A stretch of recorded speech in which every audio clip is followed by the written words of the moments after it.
అవకాశాలు వచ్చినప్పుడు ప్రతి ఒక్కరూ ధైర్యంగా ముందుకు అడుగు వేయాలన్నారు Visakha industries managing director Saroja Vivek. Hyderabad నోవాటెల్లో రెండో రోజు ప్రపంచ తెలుగు సమైక్య 12వ వార్షిక మహాసభలు జరిగాయి. సాంస్కృతిక కార్యక్రమాలు అలరించాయి. మరోవైపు అమోఘం ఫ్యాషన్ షో అందరినీ ఆకట్టుకుంది. ఉమెన్ ఎంటర్ప్రెన్యూర్స్తో తెలుగు రత్నాల పేరుతో చర్చా కార్యక్రమం నిర్వహించారు. ఈ కార్యక్రమంలో ఎంపీ డీకే అరుణ, భారత్ బయోటెక్ కో ఫౌండర్ సుచిత్రతో పాటు ప్రముఖ మహిళా పారిశ్రామికవేత్తలు పాల్గొన్నారు. నావి 2-3 కథలు ఉన్నాయండి. మా వారు పబ్లిక్ స్కూల్లో చదువుకున్నారు. సో పబ్లిక్ స్కూల్లో చదువుకునేటప్పుడు అనుకున్నారు ఈ తెలుగు అవసరం లేదు, అప్పుడంతా ఎంత బాగా ఇంగ్లీష్లో మాట్లాడితే అంత బాగా you know the talking in English just shows one up అని. సో తీరా 40 years దాటే వరకు తను కూడా పొలిటికల్ లీడర్ అయ్యారు. ఎలక్షన్లో మాట్లాడాల్సి వచ్చింది. తెలుగుతో తిప్పలు తప్పలేదు. తెలుగు అంటే రియలీ వర్క్ హార్డ్. తెలుగులో స్పీచ్లు చదివి చదివి చదివి నేను కూడా ఒక తెలుగు టీచర్ని అయ్యి తనకి వెనక ఉండి అన్నీ చెప్పేదాన్ని, కరెక్షన్స్ చేస్తూ ఉండేదాన్ని. That is one lesson. మాకు 2 అబ్బాయిలు 2 అమ్మాయిలు. చదువుకునేటప్పుడు స్కూల్లో సెకండ్ లాంగ్వేజ్ ఏంటి, తెలుగా హిందీయా ఆప్షన్. అబ్బాయి తెలుగు ఎందుకు అవసరం లేదు. సో ఫోర్స్ఫుల్గా 2 తీసుకున్నారు, 2 తీసుకోలేదు. సో మా అమ్మాయి మళ్ళీ ఇప్పుడు V6 ఛానల్ నా తర్వాత తను నడుపుతోంది. V6 channel Telugu channel. చచ్చినట్టు తెలుగు రావాలి, ఎడిటింగ్ చేయాలి. మాకు న్యూస్ పేపర్ కూడా ఉంది వెలుగు అని. అందులో కూడా ప్రతి రాత్రి 1 night బిఫోర్ మా వారు చాలా స్ట్రిక్ట్ డిసిప్లినరీ. మొత్తం చదివి ఎడిట్ చేశాక 11ంటికి కానీ పడుకోవడానికి వీల్లేదు. స్టాఫ్ మీద వదిలేసి వాళ్ళు చూస్తారు కాదు. సో తెలుగు చదువుకోవాలి. This is compulsory in our house. So Telugu ఎలా ఉపయోగపడింది, వద్దులే అవసరం లేదులే అని అనుకున్న రోజుల నుంచి ఇప్పుడు అందరూ పర్ఫెక్ట్ తెలుగు మాట్లాడతారు. మా అబ్బాయి అలాగే తెలుగు నేర్చుకున్నాడు, సెకండ్ లాంగ్వేజ్ తీసుకొని ఇవాళ తను మెంబర్ ఆఫ్ పార్లమెంట్గా ఉన్నాడు. కాన్స్టిట్యున్సీ పోతే తెలుగు, ఇంగ్లీష్ అనేది మర్చిపోయాడు ఇప్పుడు. సో తను కూడా బిజినెస్లో ఉండి ఇప్పుడు పాలిటిక్స్లో తన జర్నీ స్టార్ట్ చేశాడు. ధారాళంగా తెలుగు మాట్లాడగలడు. తెలుగు మాట్లాడలేకపోతే అక్కడ ప్రజల దగ్గరికి వెళ్ళి ఇంగ్లీష్ మాట్లాడితే కాదు. సో దీస్ ఆర్ 2-3 ఎగ్జాంపుల్స్ మా ఇంట్లో జరిగినవి. అక్కడ ఇప్పుడు ఈ హోల్ అంతా స్పేస్లో ఓన్లీ పిల్లల బుక్స్ ఉంటాయి. ఇప్పుడు నేను హైదరాబాద్ వచ్చినప్పుడు మా పిల్లలు చిన్నగా ఉన్నారు. నేను ఒక బుక్ స్టోర్కి వెళ్ళాను. నేను అనుకున్నాను అదే తెలుగులో కూడా పిల్లల బుక్కులు వాళ్ళకి చదువుదామని. నేను బుక్ స్టోర్కి వెళ్తే అక్కడ ఒక్క తెలుగు చిన్న పిల్లల బుక్ కూడా దొరకలేదు నాకు. అది నాకు అసలు అర్థం కాలేదు. అదే ఇక్కడ ఇది ఏమిటిది, అదే నాకు తెలుగులో చదవాలని ఉంది కానీ నాకు ఏమీ దొరకలేదు. మళ్ళీ ఇంకొకటి ఫిన్లాండ్లో ఫినిష్ మీడియం స్కూల్స్ ఉంటాయి, పబ్లిక్ స్కూల్స్. మీరు చాలామంది విని ఉంటారు, best education in the world. ఇక్కడ ఇంగ్లీష్ మీడియం స్కూల్స్ ఎక్కువ ఉండడం వల్ల దానివల్ల కూడా ఈ తెలుగు భాషని ఎంకరేజ్ చేయడం తక్కువ అవుతుంది. అదే English medium school education, English అని ఒకలాంటి ఆలోచన వస్తుంది. అదే ఇంగ్లీష్ ఉంటేనే హై లెవెల్ ఉంటుందని.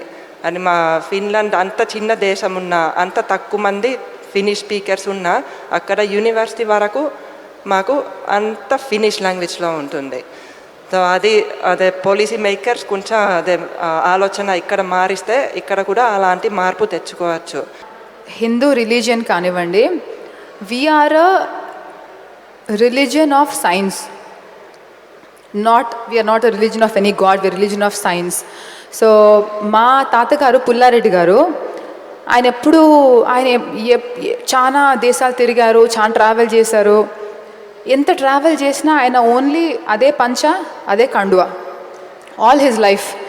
అండ్ ఆయన ఎప్పుడు మమ్మల్ని చూసినా ఒకటే అనేవారు, ఏ పాప వచ్చి కాలు మొక్కు అని. అది ఎందుకు, అది it's not because he somebody and we are kids. ఎందుకంటే మనం పెద్దవాళ్ళకి కాళ్ళు మొక్కితే వాళ్ళ ఎనర్జీ, వాళ్ళ గుడ్ విషెస్ మనకు వస్తాయి. That is science. ఇంకోటి ఏంటంటే పాప బొట్టు పెట్టుకున్నావు, బొట్టు పెట్టుకోలేదా. ఈవెన్ మా నాన్న కూడా ఇప్పటికీ ఎవరిని చూసినా సరే పాప బొట్టు ఎందుకు పెట్టుకోలేదు, నన్ను మధ్యరాత్రి 12 గంటలకు చూసినా బొట్టు ఎందుకు పెట్టుకోలేదు. ఎందుకంటే that is also science, because this is where our energy is. So ఇంత ప్రాముఖ్యత ఉన్న మన కల్చర్ని మనకి ఇలా సైన్స్ చెప్తే కానీ మనం పాటించము అంటే that is not fair, because మనకి అందరూ మన వాళ్ళందరూ ఇదంతా చదివేసి మనకు సింప్లిఫై చేసి ఇది చెప్పారు మనకి, ఇలా చేయండి, ఇలా పసుపు పెట్టండి, ఇలా కాళ్ళకు పసుపు పెట్టుకోండి, ఇవన్నీ కూడా సింప్లిఫైడ్ వర్జన్స్. సో మనం ఓన్లీ ఇది ఫాలో కావాలంతే. వాళ్ళ జర్నీస్, వాళ్ళ స్టోరీస్, వాళ్ళ వాల్యూ సిస్టమ్ని I think brought them to the current position, current స్థాయిలోకి తీసుకొచ్చారు. ఈరోజు ప్రముఖ మహిళా పారిశ్రామికవేత్తలు అంటే తెలుగు వాళ్ళలో వీళ్ళ పేర్లన్నీ కూడా బాగా పైన కనిపిస్తున్నాయి.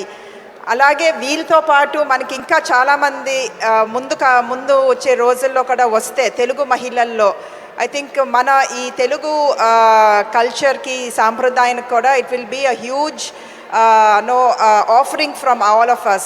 So I think that once this federation, these 3 days of this event gets over, all of us should go back with a renewed energy and vigor to showcase the Telugu strength, especially women's strength, because women's strength చూపిస్తే దాన్ని ఒక 10 రెట్లు మగవాళ్ళ strength కూడా వచ్చేస్తుంది. మీ ఇంట్లో మీ ఆడవాళ్ళను కూడా మీరు ఎంపవర్ చేయగలిగితే it becomes an empowered family. సనాతన ధర్మాన్ని పరిరక్షించడంతో పాటు దేశంలోని వివిధ రాష్ట్రాల్లో ఉన్న కళలను ప్రోత్సహించేందుకు కృషి చేస్తున్న అమరవాణి ఫౌండేషన్ సేవలు అభినందనీయమన్నారు రాష్ట్ర గవర్నర్ జిష్ణుదేవ్ వర్మ. రాజ్భవన్ సంస్కృతి భవన్లో ఫౌండేషన్ ఆధ్వర్యంలో భాగ్యనగర్ భారతీయ సాంస్కృతిక సమ్మేళనం 2024-2025 కార్యక్రమాన్ని నిర్వహించారు. ప్రాచీన భారతీయ సంస్కృతిని పరిరక్షించుకోవాల్సిన బాధ్యత ప్రతి ఒక్కరిదని అన్నారు గవర్నర్. రాష్ట్రాలుగా వేరైన భారతీయులంతా ఒక్కటేనని అన్నారు. Hyderabad, it welcomes everyone. It's a very welcoming city. There are no outsiders, there are no insiders, they are only Hyderabadis. This is a city that welcomes everyone. So it is a very nice thing to have this in Hyderabad.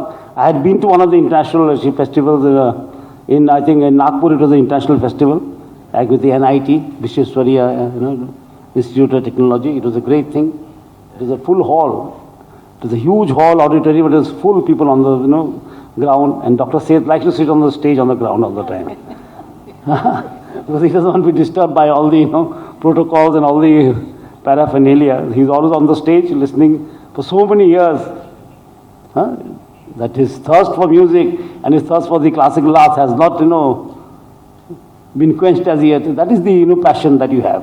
And today I am very proud to be a part of this movement of art and culture of India, and taking it to and every IAS officer, IPS of the young people, they know about Speak McKay. When I came here, he was my principal secretary. Today he is the chairman of the Public Service Commission. When I just say Speak McKay, he say yes sir, I know. So any IAS officer you ask, Speak McKay, we are holding a Speak McKay. Also that we in our college days we were very active with that movement.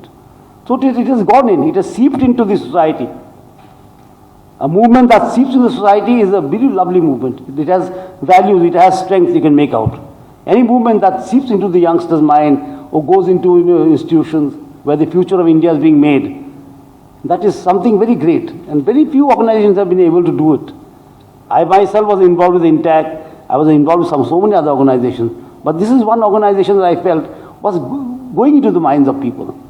It was just not a show. Festivals happen all the time. In India, festivals and melas are very famous in India. This is neither a festival or a mela, this is a movement. And giving young children, youngsters a platform, giving them exposure, a unique exposure of the greatest artists, living legends, and talking to them about the Indian music forms and art forms and various forms of culture that we have. The man-made culture, the natural heritage, the man-made heritage, the performing heritages. This is a beautiful thing. India is a rich. KCR కుటుంబం 10 ఏళ్లలో రాష్ట్రాన్ని సర్వనాశనం చేసిందన్నారు speaker గడ్డం ప్రసాద్. వికారాబాద్ జిల్లాలో పలు అభివృద్ధి కార్యక్రమాల్లో పాల్గొన్నారు. లబ్ధిదారులకు కళ్యాణలక్ష్మి, షాదీ ముబారక్ చెక్కులను అందజేశారు స్పీకర్. నియోజకవర్గానికి మొదటి విడతలో 12,000 ఇందిరమ్మ ఇల్లు మంజూరు అయ్యాయన్నారు. సొంత స్థలం ఉన్నవారికి ఇల్లు మంజూరుతో పాటు జాగలేని వారికి కూడా ప్రభుత్వ ప్లాట్ ఇచ్చి ఇందిరమ్మ ఇల్లు వచ్చేలా కృషి చేస్తానన్నారు. రాష్ట్ర ప్రజలందరికీ అభివృద్ధి ఫలాలు అందాలనే తపనతో సీఎం రేవంత్ రెడ్డి అహర్నిశలు కృషి చేస్తున్నారన్నారు స్పీకర్ గడ్డం ప్రసాద్. కేసీఆర్ కుటుంబము ఈ రాష్ట్రాన్ని సర్వనాశనం చేసిపోయారు. పైసలన్నీ దోసుకొని తిన్నారు, మొత్తం పైసలన్నీ, భూములన్నీ పంచుకున్నారు, వాళ్ళ కుటుంబం మొత్తం భూములు పంచుకున్నది. కాంగ్రెస్ అధికారంలోకి మీరు తెచ్చుకున్న రేవంత్ రెడ్డి ముఖ్యమంత్రిని ప్రభుత్వం ఏర్పాటు చేసిన తర్వాత చూస్తే రూపాయి లేదు, చేసే పరిస్థితి లేదు. అట్లాంటి పరిస్థితులల్లా మీరు తెచ్చుకున్న రాష్ట్ర ముఖ్యమంత్రి శ్రీ రేవంత్ రెడ్డి గారు అన్ని సంక్షేమ కార్యక్రమాలు పాత పద్ధతిలోనే కొనసాగిస్తూ కొన్ని బస్సుది అనుకో, 200 యూనిట్లు అనుకో, లేకుంటే గ్యాస్ సిలిండర్ అనుకో, కొన్ని మాత్రం తీసుకొని వచ్చిండు. ఈ సంక్రాంతికి శుభవార్త ఏమున్నది అంటే, ఏదైతే రైతు బంధు ఇంతకుముందు కేసీఆర్ 10,000 వేస్తుండేనో, రైతు భరోసా అని పెట్టినాం మేము. మనం కాంగ్రెస్లాగా రైతు భరోసా అని పెట్టుకున్నాం. అది సంక్రాంతి రోజు ఎంత భూమి సాగు చేస్తే, సాగు చేసిన భూమి 10 ఎకరాలు ఉండని, 20 ఎకరాలు ఉండని, 100 ఎకరాలు ఉండని, సాగు చేసిన భూమికి రైతు భరోసా ఈ సంక్రాంతికి ఇస్తుంది కాంగ్రెస్. బీసీల సంక్షేమ అభివృద్ధికి కేంద్రంలో ప్రత్యేక మంత్రిత్వ శాఖను ఏర్పాటు చేయాలని కోరారు జాతీయ బీసీ సంక్షేమ సంఘం అధ్యక్షులు, రాజ్యసభ సభ్యుడు ఆర్ కృష్ణయ్య. బీసీలకు ప్రత్యేక స్కీమ్లు అమలు చేయాలన్నారు. జాతీయ బీసీ కమిషన్కు రాజ్యాంగబద్ధమైన హోదా కల్పించాలన్నారు. బీసీ జనాభా ప్రకారం రిజర్వేషన్లను 27 నుంచి 50% పెంచాలని డిమాండ్ చేశారు. ఈ నెల 23న మదనపల్లిలో కురుమల రాష్ట్ర మహాసభలు నిర్వహిస్తున్నట్టు తెలిపారు ఆర్ కృష్ణయ్య. అన్ని కులాలకు ఆర్థిక, రాజకీయ అన్ని రంగాల్లో కూడా వాటా కోసం సిద్ధం కావాలి. ఎప్పుడు ఏ ప్రభుత్వమైనా, ఏ నాయకుడైనా, ఎవరైనా బీసీలు ఐకమత్యంగా ఉండి తమ బలాన్ని చూపించుకుంటేనే వాటా లభిస్తుంది. ఇళ్ళలో కూర్చొని ఉంటే వాటా లభించదు. అందుకే అనేక బీసీ సంఘాలు, కుల సంఘాలు తమ అన్నీ వదులుకొని త్యాగాలు చేసి పోరాటాలు చేస్తున్నారు. 2 రాష్ట్రాల్లో కూడా ప్రాతినిధ్యం, జనాభా అత్యధిక జనాభా కలిగి ఉన్నప్పటికీ ప్రాతినిధ్యం లభించడం లేదు. ప్రాతినిధ్యం కోసం ప్రయత్నం చేయాలని చెప్పి నేను డిమాండ్ చేస్తున్నా. అదేవిధంగా కేంద్రంలో బీసీ నిబంధనలకు విరుద్ధంగా ఉన్న నిర్మాణాలను నిర్దాక్షిణ్యంగా కూల్చివేస్తామన్నారు హైడ్రా కమిషనర్ రంగనాథ్. స్థానికుల ఫిర్యాదుతో మాదాపూర్ అయ్యప్ప సొసైటీలో అక్రమ నిర్మాణాలను పరిశీలించారు. హైకోర్టు ఉత్తర్వులను ఖాతరు చేయకుండా నిర్మిస్తున్న భవనంగా గుర్తించినట్లుగా తెలిపారు. నిబంధనలకు విరుద్ధంగా ఉన్న భవనాన్ని కూల్చివేయాలని నిర్ణయం తీసుకున్నట్లు తెలిపారు రంగనాథ్.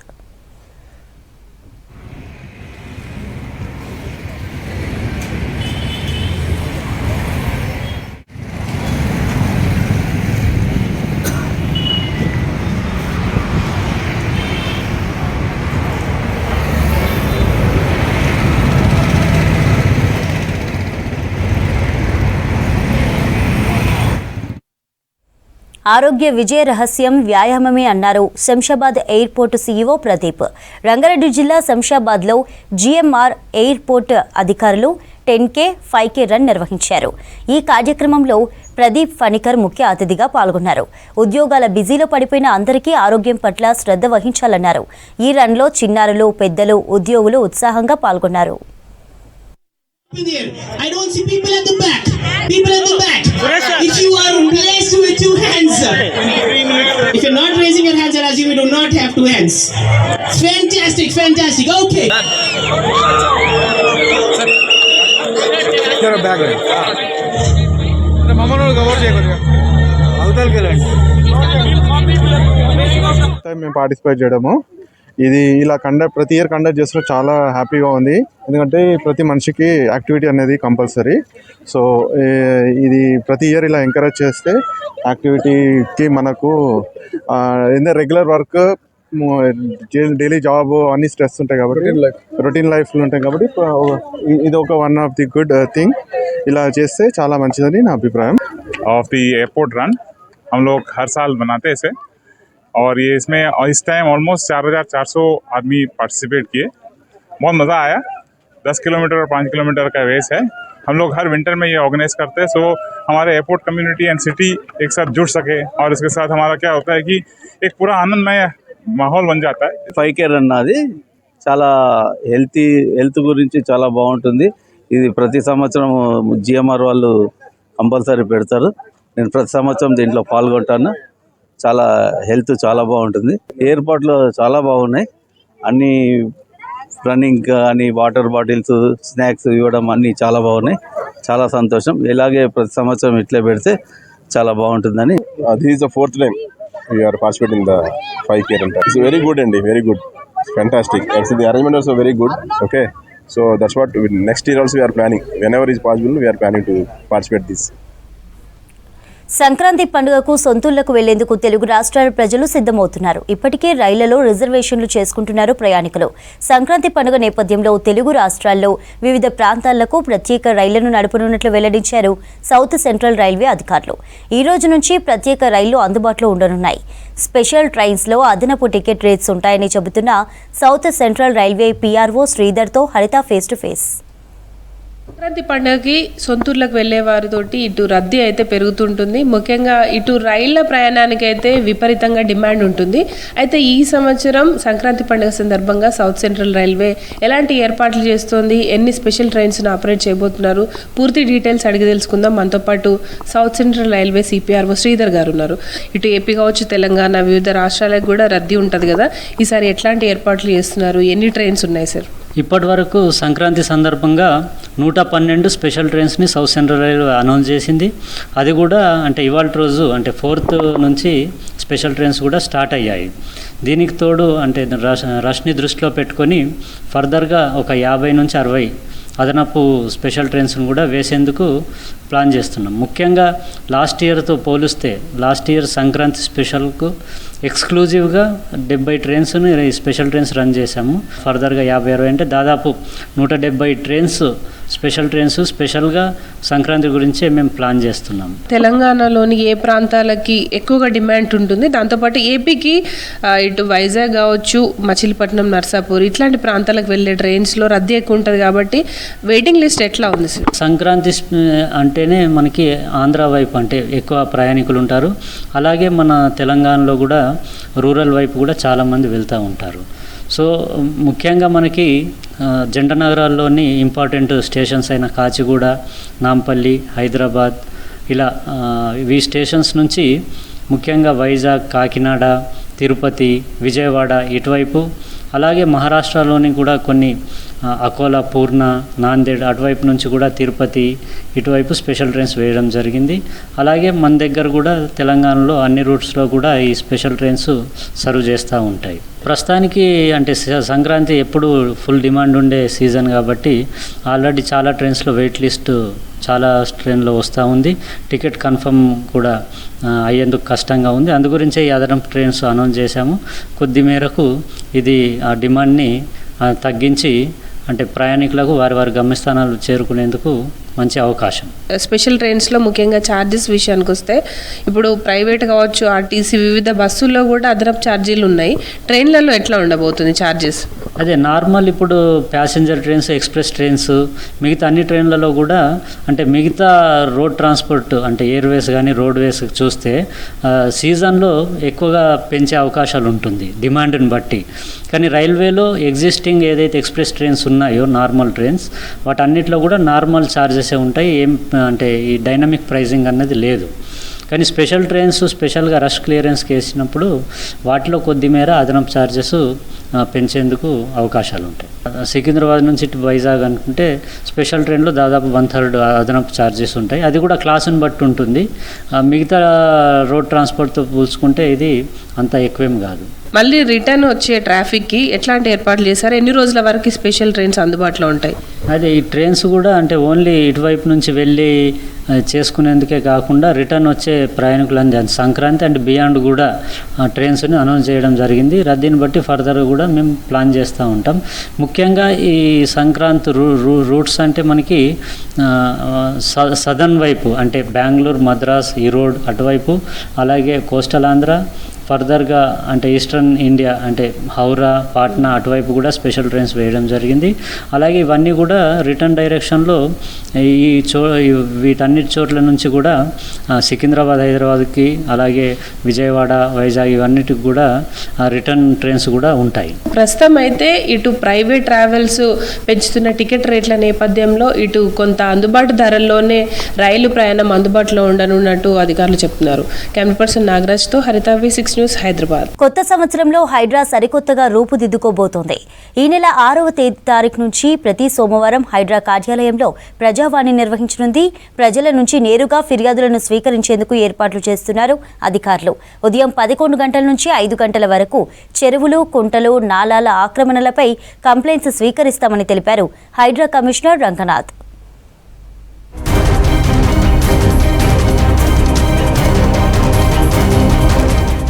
ప్రభుత్వ భూములను కాపాడేందుకు హైడ్రా మరో కీలక నిర్ణయం తీసుకుంది. ఈ నెల 6 నుంచి ప్రతి సోమవారం బుద్ధభవన్లో ప్రజల నుంచి నేరుగా కమిషనర్ రంగనాథ్ ఫిర్యాదులు తీసుకోనున్నారు. ప్రభుత్వ స్థలాలను ఆక్రమించారంటూ ఇప్పటికే రోజు వందల సంఖ్యలో ఫిర్యాదులు వస్తున్నాయి. వాటిని పరిష్కరించడానికి ఫీల్డ్కు వెళ్తే అక్కడ కూడా జనాల నుంచి ఫిర్యాదులు వస్తూనే ఉన్నాయి. ఇలా ఇప్పటి వరకు హైడ్రాకు సుమారు 5,000 వరకు ఫిర్యాదులు వచ్చాయన్నారు హైడ్రా అధికారులు.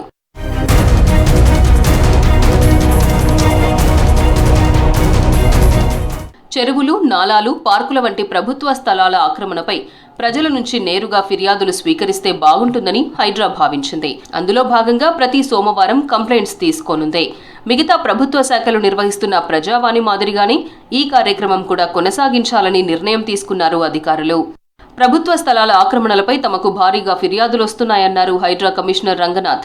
ప్రతి సోమవారం హైడ్రాలో అన్ని విభాగాల అధికారులంతా అందుబాటులో ఉండి ప్రజల నుంచి ఫిర్యాదులు స్వీకరిస్తామన్నారు. ఇచ్చిన కంప్లైంట్స్ కు సంబంధిత అధికారులను అసైన్ చేస్తామన్నారు. కంప్లైంట్స్ పై ఏం చర్యలు తీసుకున్నామో కూడా ఫిర్యాదుదారులకు వివరిస్తామని తెలిపారు రంగనాథ్. హైడ్రా ఇప్పటిదాకా 12 చెరువుల్లో డిమాలిషన్ చేయడం కూడా జరిగింది. సో దీంట్లో భాగంగా ఏదైతే కనుక మనము హైడ్రా డిమాలిష్ చేసిందో అక్కడ వెంటనే ఆ చెరువుని పునరుద్ధరణ చేయడానికి కూడా ప్రభుత్వం పూర్తి దృఢ నిశ్చయంతో ఉంది. దానికి కావాల్సినటువంటి డిపిఆర్లంతా కూడా తయారు చేసి ప్రభుత్వం ఆమోదం రాగానే మేము వెంటనే అక్కడ చెరువులు కూడా అంటే ఈ ఫైనల్గా మన టార్గెట్ ఏంటి, అక్కడ ఊరినే కూల్చివేతలు కాదు, కూల్చిన తర్వాత ఆ ఏరియాలో చెరువు రావాలి. ఇలాంటికంటే ఈదులకుంట కూడా మనకి యాక్చువల్ సర్వే ఆఫ్ ఇండియా మ్యాప్లో దానికి కూడా మనకి చెరువు ఉంటే దాన్ని లొకేట్ చేయడానికి కూడా సర్వే ఆఫ్ ఇండియాకి సంబంధించిన టీంని తోటి కూడా మనం చేస్తున్నాం. అంటే ఇట్లా చాలా చెరువులు కూడా మాయమైన చెరువుల్ని కూడా మనం ట్రేస్ చేస్తూ అక్కడ నివాసాలు వచ్చాయనుకోండి దానికి ఇబ్బంది ఏమి ఉండదు. అంటే ఇప్పుడు దీన్ని చెరువులు చేసి రేపు ఈ నివాసాలన్నింటినీ కూడా డిస్టర్బ్ చేస్తారంటే కాదనమాట. హైడ్రా ఆఫీస్కు వచ్చి కమిషనర్ను కలిసి ఫిర్యాదు చేస్తున్నారు ప్రజలు. ఇందుకోసం కొన్ని సందర్భాల్లో గంటల తరబడి వెయిట్ చేయాల్సి వస్తుంది. దీంతో ప్రతి వారం ప్రజలకు అందుబాటులో ఉండి ఫిర్యాదులు నేరుగా స్వీకరించేందుకు హైడ్రా ప్రజావాణి నిర్వహించాలని నిర్ణయం తీసుకుంది. ప్రతి సోమవారం ఫిర్యాదు చేయడానికి వచ్చేవారు పూర్తి వివరాలు పొందుపరచాలని సూచిస్తోంది హైడ్రా. ఆక్రమణలకు సంబంధించిన సర్వే నెంబర్లు, ఫోటోలు, ఇతర ఆధారాలుంటే జత చేసి ఫిర్యాదులు చేయొచ్చని సూచిస్తోంది. కంప్లైంట్ వచ్చిన తర్వాత ఆలస్యం చేయకుండా ఫీల్డ్కు వెళ్లి విచారణ జరిపి ఆక్రమణ జరిగిందని తేలితే నోటీసులు జారీ చేసి చర్యలు తీసుకోనుంది హైడ్రా. పారదర్శకమైన సిస్టమ్ పెడుతూ టోకెన్ నెంబర్స్ అది ఉంటుంది. నెక్స్ట్ దాన్ని కూడా స్టార్ట్ చేస్తాము. చేసి దీనికి వచ్చే వాళ్ళే ముందే వాళ్ళు స్లాట్ బుక్ చేసుకున్నట్టు అది కూడా నెక్స్ట్ స్టార్ట్ చేద్దాము. స్టార్ట్ చేసి వచ్చేదానండి, స్టార్ట్ చేస్తున్నాం కాబట్టి చేస్తాం. బట్ ఎవరైనా ఈరోజు సపోజ్ రాలేదనుకోండి నెక్స్ట్ వాళ్ళకి ప్రయారిటీలో నెక్స్ట్ ఇప్పుడు సపోజ్ ఈరోజు 50 దాకా వచ్చిందనుకోండి 51 నుంచి నెక్స్ట్ డే లేకపోతే నెక్స్ట్ వీక్ వాళ్ళకి ఇచ్చేటట్టు అట్లా ఇస్తాం ప్రయారిటీ. ఒక్కో కంప్లైంట్ స్వీకరణకు 10 నిమిషాలు పట్టే అవకాశం ఉంది. ప్రతి సోమవారం 60 ఫిర్యాదులు తీసుకోనుంది హైడ్రా. మిగిలిన వారు తర్వాతి వారంలో రావాలని సూచిస్తున్నారు అధికారులు.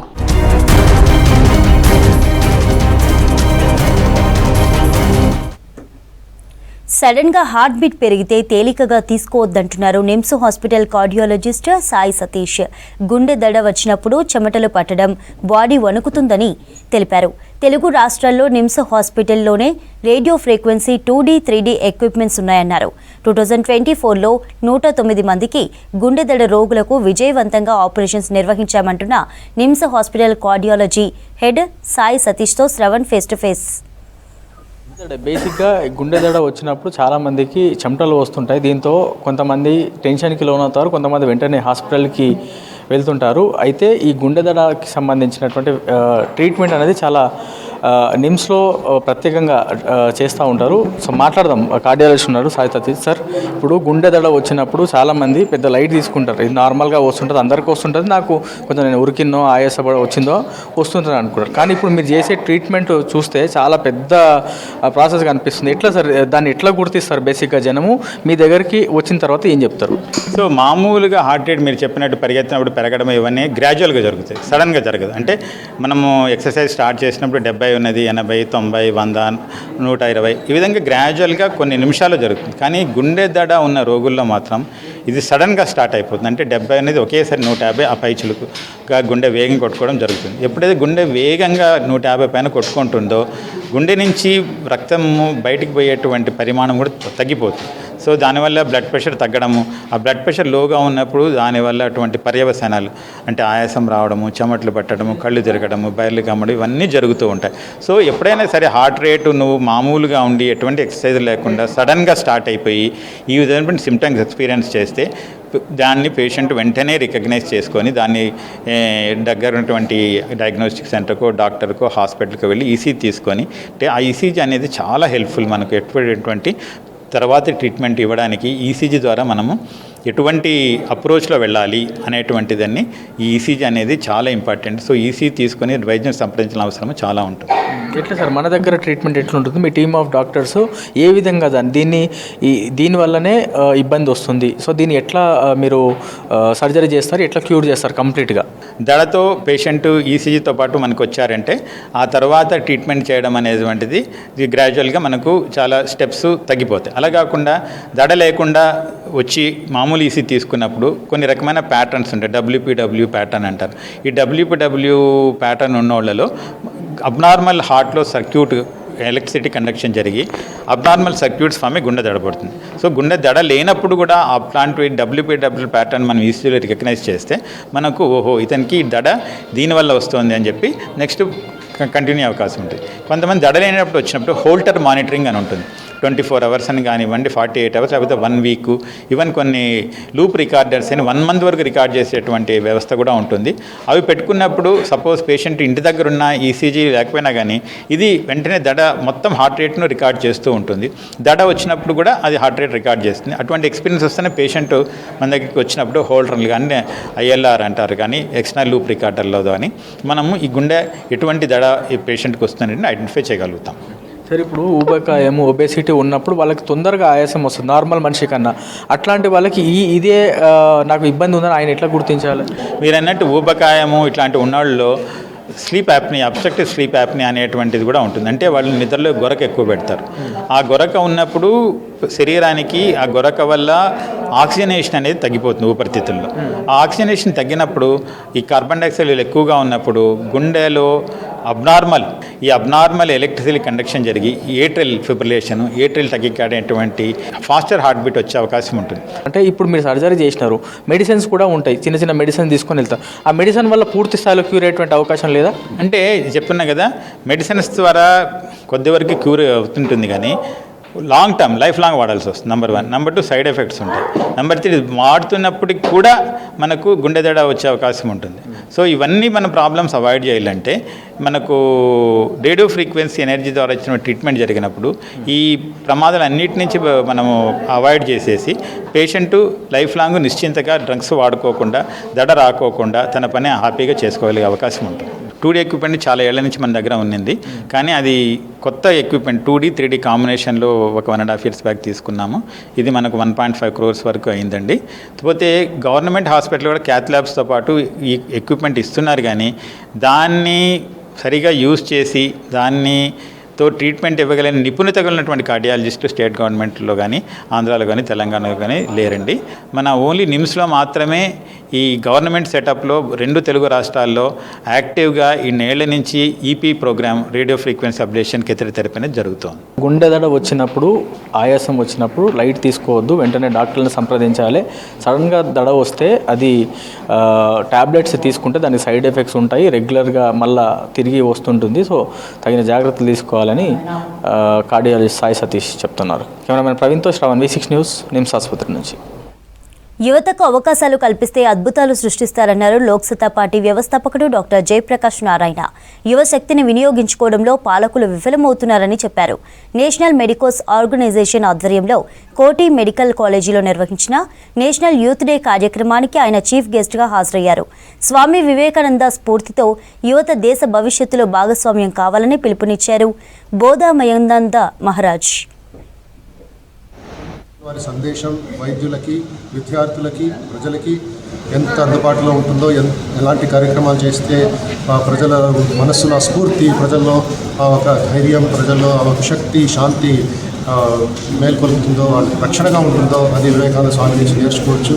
రాజకీయాలుగా కాదు, లేక జాతి గురించి కాదు, లేక ఏదో వేరే సమస్యల గురించి కాకుండా తల్లి భారతి కోసరం, మన ఆరోగ్యం కోసరం, మన శాంతి కోసరం, మన ఉన్నతి స్థానం పొందే తెలంగాణ ప్రజలు లేక మన భారత ప్రజలు మంచి స్థానంలో ఉండాలి. ఆరోగ్యం అవసరం ఉండి, ఆరోగ్య సేవలు అవసరం ఉండి మరో పక్కన వైద్యులు ఉపయోగించుకోలేకపోతున్నామంటే వ్యవస్థ నిర్మాణం చాలా దారుణంగా ఉంది. కాబట్టి ప్రభుత్వం పాత్ర తీసుకోవాలి. సరైన పద్ధతులు ఏర్పాటు చేసినట్లయితే ఈ లక్షలాది మందిని ఉపయోగించుకోవచ్చు పెద్ద ఖర్చు లేకుండా. ఈ దేశంలో 145 కోట్ల జనాభాకి మంచి ఆరోగ్యాన్ని తక్కువ ఖరీదుతో వారి జేబుల మీద భారం పడకుండా అందించవచ్చు. కాబట్టి వైద్యులు, యువ వైద్యులు నేను కోరేది ఏమిటంటే, మీరంతా ఈ ప్రజల కోసం ఛాంపియన్లు కండి. వైద్యం చేయడం సమర్థంగా చేయండి, నిజాయితీగా చేయండి, సానుభూతితో చేయండి, ప్రేమతో చేయండి. దాంతోపాటు ఆరోగ్య వ్యవస్థను బాగు చేయకపోయినట్టయితే ఆ ప్రభావం సమాజం మీద ఉంటుంది, వైద్య వృత్తి మీద ఉంటుంది. హైదరాబాద్ మేడిపల్లి పరిధిలో అగ్ని ప్రమాదం జరిగింది. చెంగిచెర్ల రామకృష్ణ నగర్లోని బైక్ షోరూంలో అకస్మాత్తుగా మంటలు ఎగిసిపడ్డాయి. స్థానికుల సమాచారంతో ఘటనా స్థలికి చేరుకున్న అగ్నిమాపక సిబ్బంది మంటలను ఆర్పివేశారు. ప్రమాద ప్రాంతంలో 1000 ఎలక్ట్రిక్ బైక్లు విడిభాగాలు ఉన్నాయన్నారు. వాటి విలువ సుమారు 8 కోట్ల వరకు ఉంటుందని అంటున్నారు షోరూం యజమాని. ఎలక్ట్రిక్ బైక్లలో బ్యాటరీలు లేకపోవడంతో పెను ప్రమాదం తప్పిందంటున్నారు ఫైర్ ఆఫీసర్స్.